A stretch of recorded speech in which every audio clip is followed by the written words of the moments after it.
Chapter 2 of Storm Cloud on Deka by E.E. Smith. Chapter 2 Vortex Buster.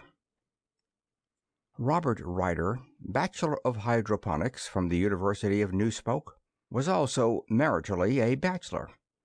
For a year or two after graduation, while he was making good with Tellurian Pharmaceutical Incorporated, he had no reason to be dissatisfied with that state of affairs. However, Mother Nature went to work upon him in her wonted fashion, and, never averse to feminine society, he began to go in for girls in a large and serious way. In the hydroponics office there was an eminently personable and yet level-headed young filing clerk named Jacqueline Comstock, who was all unconsciously, or was it, working much more toward her Mrs. degree than for the good of the firm. It was inevitable, then, that these two should single each other out, that each should come to behold in the other all that made life worth while. They planned, breathtakingly happy. They saved their money. Instead of indulging in expensive amusements, they took long hikes. Thus they discovered many choice spots, affording the maximum of privacy, of comfort, and of view. Thus they came to know, almost as individuals, the birds and beasts and reptiles in the far-flung pens. They sat blissfully, arms around each other, upon a rustic seat improvised from rocks, branches, and leaves. Below them, almost under their feet, was a den of venomous serpents, but they did not see the snakes. Before them, equally unperceived, there extended the magnificent vista of stream and valley and mountain.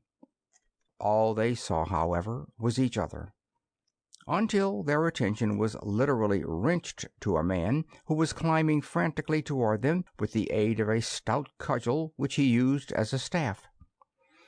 The girl gazed briefly, stared, and then, with a half-articulate moan, shrank even closer against her lover's side.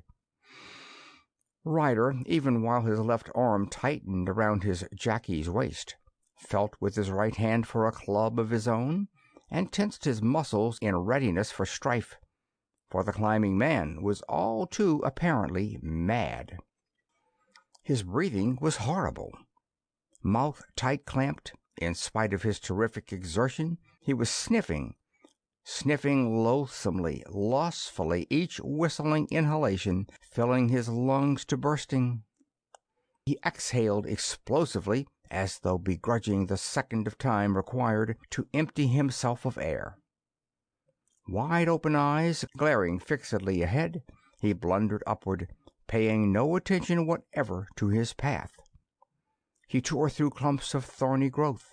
He stumbled and fell over logs and stones.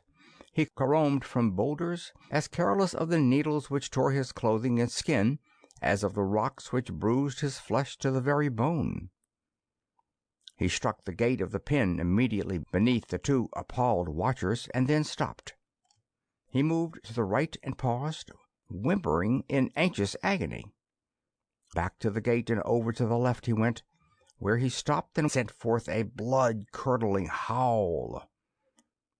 Whatever the frightful compulsion was, whatever it was that he sought, he could not deviate enough from his line to go around the pen. He looked, and for the first time saw the gate and the fence, and the Ophidian inhabitants of the den. They did not matter. Nothing mattered. He fumbled with the lock, then furiously attacked it and the gate and the fence with his club, fruitlessly. He tried to climb the fence, but failed. He tore off sandals and socks, and, by dint of thrusting fingers and toes ruthlessly into the narrow meshes of the woven wire, he succeeded in getting through. No more than he had minded the thorns and the rocks did he mind the 8 strands of viciously barbed wire surrounding that fence. He did, however, watch the snakes. He took pains to drop into an area temporarily clear of them, and he pounded to death the half-dozen serpents bold enough to bar his path. Then, dropping to the ground, he writhed and scuttled about, sniffing ever harder, nose plowing the ground. He halted. He dug with his bare hands at the hard soil. Thrusting his face into the hole, he inhaled tremendously. His body writhed, trembled, shuddered uncontrollably, then stiffened convulsively into a supremely ecstatic rigidity terrible to gaze upon. His horribly labored breathing ceased. The body collapsed bonelessly, even before the outraged serpents crawled up and struck. Jackal and Comstock saw very little of the outrageous performance. She screamed once, shut both eyes, and, twisting about within the embracing arm, burrowed her face into the man's left shoulder. Ryder, however, white-faced, jaw-set, sweating, watched the whole ghastly thing to its grimly cataclysmic end. When it was over, he licked his lips and swallowed hard before he could talk. "It's all over, dear. No danger now," he finally managed to say. "We'd better go. We ought to turn in an alarm, make a report or something. They'll want us as witnesses." "Oh, I can't, Bob," she sobbed. "If I open my eyes, I just know I'll look, and if I look, I'll just simply turn inside out." "Hold everything, Jackie. Keep your eyes shut. I'll pilot you and tell you when it's safe to look." More than half carrying his companion, still gripping unconsciously his heavy club, the man set off down the rugged trail.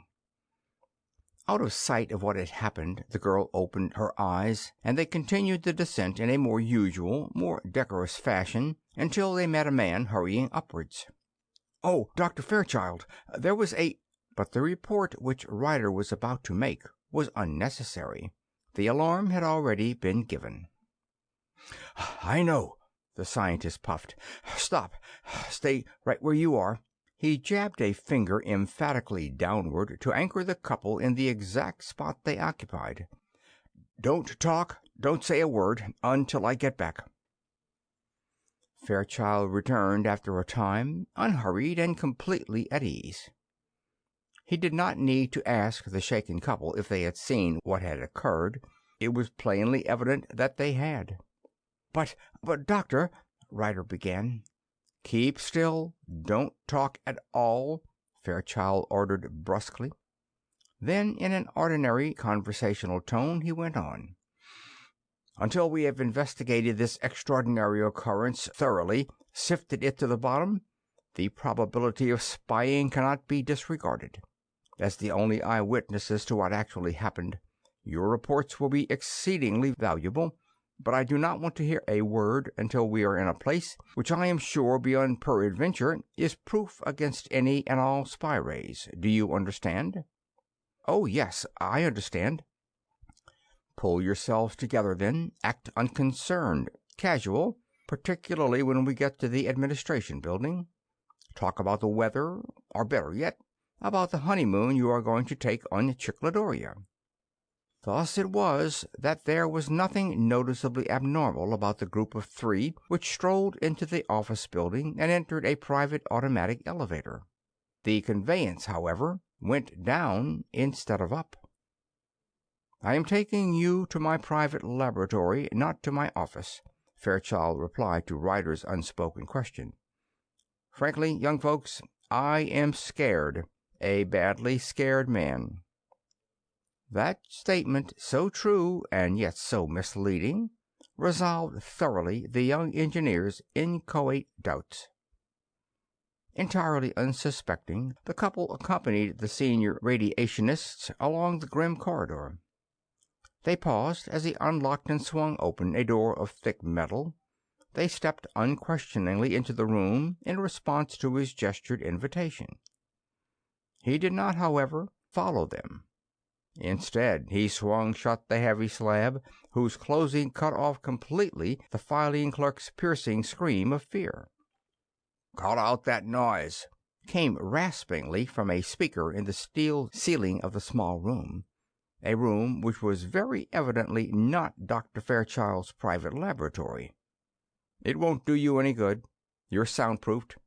Talk all you please, but any more of that yelling and I'll have to put you out of your misery." "But, Mr. Graves, I thought—" Dr. Fairchild told us we were to report on that. Ryder's words came confusedly from the maze of his surprise. You're to report on nothing. You saw too much and know too much, that's all. Oh, so that's it. Ryder's mind reeled as some part of the actual significance of what he had seen struck home. But listen, Graves, Jackie didn't see anything. She had her eyes shut all the time and doesn't know anything. You don't want the murder of such a girl as she is on your mind, I know. Let her go and she'll never say a word. We'll both swear to that. Or you could... Why, just because she's got a face and a shape, the fat man sneered. And there are thousands of women as good-looking as she is, but I've only got one life. Graves broke off as Fairchild entered the office. Well, how about it? How bad is it? The manager asked. Not bad at all. Everything's under control. Listen, Dr. Fairchild, Ryder put in desperately. Surely you don't have to murder Jackie here in cold blood. I was just suggesting to Graves that he could get a therapist. Shut up, the scientist ordered coldly. Our therapists are working on things that are really important. You two must die. But why? Ryder protested wildly. He could not as yet perceive more than a small fraction of the whole. I tell you, it's... We'll let you guess, said Fairchild. Shock upon shock had been too much for the girl's overstrained nerves. She fainted quietly, and Ryder eased her unconscious form down to the cold steel floor. Can't you put her into a better place than this? The man protested then. You'll find water and food, and that's enough. Graves laughed coarsely. You won't live very long, so don't worry about conveniences. But keep still. If you want to know what is going to happen to you, listen. We have no objections to that. But one more word out of you, and I cut the circuit. Go ahead, Fairchild, with what you were saying. There was a fault in the rock. Small, but big enough to let a little of the fine smoke seep through. He must have been a sniffer before to be able to smell the trace of the stuff that was drifting down the hill. All fixed now, though. I'm having the fault and any others that may exist cemented up solid. Death by snake bite will fix our records. Fair enough. Now, how about these two? There has been some talk of a honeymoon to Chicladoria, but that may have been a blind. Doubles? Disappearance? The Vortex? What do you think? We've got to hold the risk at minimum. Fairchild pondered for minutes. We can't disintegrate them, that's sure. We're trying to clear our books of too much of that stuff already. They've got to be found dead, and the quota for the Vortex for this period is full. Therefore, we'll have to keep them alive and out of sight. Where they are is as good a place as any, for a week. Why alive? We've kept stiffs in storage before now. Too chancy. Dead tissues change too much. We weren't courting investigation then, but now we are. On the Vortex, at least. So we have to keep our noses clean. How about this? They decided that they couldn't wait any longer and got married today. You, big-hearted philanthropist that you are, told them that they could take their 2 weeks vacation immediately, and that you would square it with their department heads. They went on their honeymoon, not to Chicladoria, of course, too long and too risky, but to a place where nobody knows them. We can fake the evidence on that easily enough. They come back in about a week to get settled, and the Vortex gets them. See any flaws in that setup? No, that looks perfect, Graves decided after due deliberation. 1 week from tonight, at midnight, they go out. Hear that, Ryder? Yes, you pot-bellied! The fat man snapped a switch. Doggedly and skillfully though he tried, Ryder could open up no avenue of escape or of communication. Fairchild and Graves had seen efficiently to that. And Jacqueline, in the inevitability of impending death, steadied down to meet it. She was a woman. In minor crises she had hidden her face and had shrieked and had fainted. But in this ultimate one she drew from the depths of her woman's soul not only a power to overcome her own weaknesses, but also an extra something with which to sustain and to fortify Ryder in his black moments. They were together. That fact, and the far more important one that they were to die together, robbed incarceration and death itself of sting.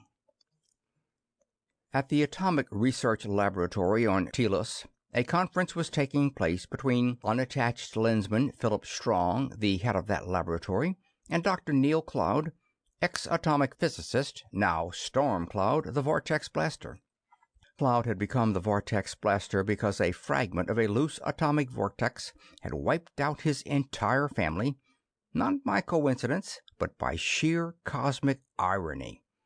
For he, while protecting his home and his loved ones from lightning by means of a mathematically infallible network of lightning rods, had all unknowingly erected a super-powerful magnet for loose-flying vortices of atomic disintegration. Nor were such vortices scarce. Every time an atomic power plant went out of control, a loose atomic vortex resulted, and there was at that time no way of extinguishing them. It was theoretically possible to blow them out with duodec, but the charge of explosive had to match within very close limits the instantaneous value of the vortex's activity. Since that value varied rapidly and almost unpredictably, practically all such attempts resulted in the death of the operator and the creation of a dozen or more new centers of annihilation. There was a possibility that Cloud, a mathematical prodigy, able to compute instantaneously any mathematical problem, would be able to succeed where so many others had failed. But as long as he had Joe and the 3 kids, as long as he had the normal love of life, that possibility had never occurred to him. When he lost them, however, he no longer had the slightest interest in living. Unwilling to kill himself, he decided to try to blow out the oldest and worst vortex upon Telos. Against the orders of his chief and the pleadings of his friends, he tried it. He succeeded. He had been burned, he had been broken, but he carried no scars. The Phillips treatment for the replacement of lost or damaged members of the human body had taken care of that. His face looked youthful. His hard-schooled, resiliently responsive body was in startlingly fine condition for that of a man of 40. The Phillips treatment could not, however, fill a dully aching void within him.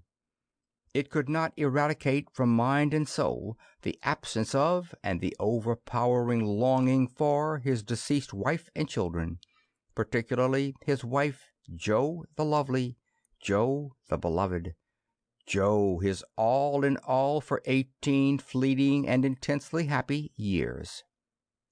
He no longer wore that psychic trauma visibly. It no longer came obtrusively between him and those with whom he worked. But it was and always would be there. He had by this time blown out so many vortices and had developed such an effective technique that he no longer had any hope that any vortex could ever kill him. But there were other forms of death. He still would not actually court it, but more and more certainly, as the days dragged on, he came to know that not by one single millimeter would he dodge anyone or anything bringing the dread messenger his way. "Where do you want me to go next, Chief?" the Vortex Blaster asked. "Spica or Rigel, Corvina? Those 3 are the worst, I'd say." "Uh-huh. Rigel's is probably a shade the worst in property damage and urgency. Before we decide, though, I wish you'd take a good look at the data on this one from Decanor 3. See if you see what I do." "Decanor 3? Cloud glanced curiously at the older man. "Didn't know they were having any trouble. Only got 1, haven't they?" "2 now. They just had a new one. It's the new one I'm talking about. It's acting funny. Damned funny." Cloud went through the data in brow-furrowing concentration, then charted some of it and frowned. "I get it. Damn funny is right," he agreed. "The toxicity is too steady, and at the same time the composition of the effluvium seems to be too varied. Inconsistent, apparently, but since there's no real attempt at a gamma analysis and very little actual mathematical data, it could be. They're so utterly unpredictable. Inexperienced observers, I take it, with chemical and medical bias? Very much so, from our angle. Well, I'll say this much. I never saw a gamma chart that would fit this stuff. And I can't even imagine what the sigma curve would look like. Boss, I'd like to run a full test on that baby before it goes orthodox. My thought exactly. And we have a valid excuse for giving it priority, too. It happens to be killing more people than all three of those bad ones combined. I can fix that toxicity, I think, with exciters, and I'll throw a solid cordon around it, if I have to keep the fools from getting themselves burned to death. However, I won't blow it out until I find out why it's acting so, if it is. Clear the ether, Chief. I'm practically there. It did not take long to load Cloud's apparatus-packed flitter into a liner, Decanor bound. But that trip was not uneventful. Halfway there, an alarm rang out, and the dread word "Pirates!" resounded throughout the ship. Consternation reigned, for organized piracy had vanished with the fall of the Council of Boscone. Treasure ships were either warships themselves or were escorted by warships. But this vessel was no treasure ship. She was only a passenger liner. She had had little enough warning. Her alert communications officer had sent out only a part of his first distress call when the blanketing interference closed down. The pirate, a first-class super dreadnought, flashed up, and the heavy visual beam drove in. "Go inert," came the tense command. "We are coming aboard." "Are you crazy?" The liner's captain was surprised and disgusted rather than alarmed. "If not, you've got the wrong ship. Everything we have aboard, including the ransom, if any, you can get for our passengers, wouldn't pay your expenses. You wouldn't know, of course, that you are carrying a package of Lodobarian jewelry, would you?" The question was elaborately skeptical. "I know damn well that I'm not." "We'll take the package you haven't got, then," the pirate snapped. "Go inert and open up, or I'll inert you with a needle beam and open you up, compartment by compartment, like this." A narrow beam lashed out and expired. "That was through one of your cargo holes, just to show you that I mean business. The next one will be through your control room." Resistance being out of the question, the liner went inert, and while the intrinsic velocities of the two vessels were being matched, the attacker issued further instructions. "All officers are to be in the control room, all passengers in the main saloon, everybody unarmed. Any person wearing arms or slow in obeying orders will be blasted." Lines were rigged and space-suited men crossed the intervening void. One squad went to the control room. Its leader, seeing that the communications officer was still trying to drive a call through the blanket, beamed him down without a word, then fused the entire communications panel. The captain and 4 or 5 other officers, maddened by this cold-blooded butchery, went for their guns and were butchered in turn. A larger group, helmets thrown back for unimpeded vision, hands bared for instantaneous and accurate use of weapons, invaded the main saloon. Most of them went on through to perform previously assigned tasks, only a half-dozen posting themselves to guard the passengers. One of these guards, a hook-nosed individual wearing consciously an aura of authority and dominance, spoke. "Just take it easy, folks, and nobody will get hurt. If any of you have guns, don't go for them. That's a specialty that—" One of his delameters flamed briefly. Cloud's right arm vanished almost to the shoulder. The man behind him, what was left of him, dropped. "Take it easy, I said," he went on calmly. "You can tie that arm off, fella, if you want to. It was in line with that guy who was trying in a slow way to pull a gun. You, nurse over there, take him to the sick bay and let them fix up his wing. If anybody stops you, tell them number 1 said to. Now, the rest of you, watch your step. I'll cut down every damn one of you that so much as looks like he wanted to start something." They obeyed. They were very near the point of panic but in view of what had happened, no one dared to make the first move. The leniency displayed toward the wounded man also had a soothing effect. In a few minutes the looting parties returned to the saloon. "Did you get it, 6? "We got it. It was in the mail, like you said." "The safe?" "Sure. Wasn't much in it, but not bad at that." "QX. Control room. All done. Let's go." The pirates backed away, their vessel disappeared, and its passengers rushed for their staterooms. Then, "Dr. Cloud, Chief Pilot calling Dr. Cloud," the speaker announced. "Cloud speaking. Report to the control room, please." "Oh, excuse me, I didn't know that you were wounded," the officer apologized as he saw the blaster's bandaged stump. "You had better go to bed." "Doing nothing would only make it worse. Can I be of any help?" "Do you know anything about communicators?" "A little." "Good. All our communications officers were killed, and the sets, even those in the lifeboats, blasted. You can't do much with your left hand, of course, but you may be able to boss the job of rigging up a spare." "I can do more than you think." Cloud grinned wryly. "It so happens that I'm left-handed. Give me a couple of technicians and we'll see what we can do."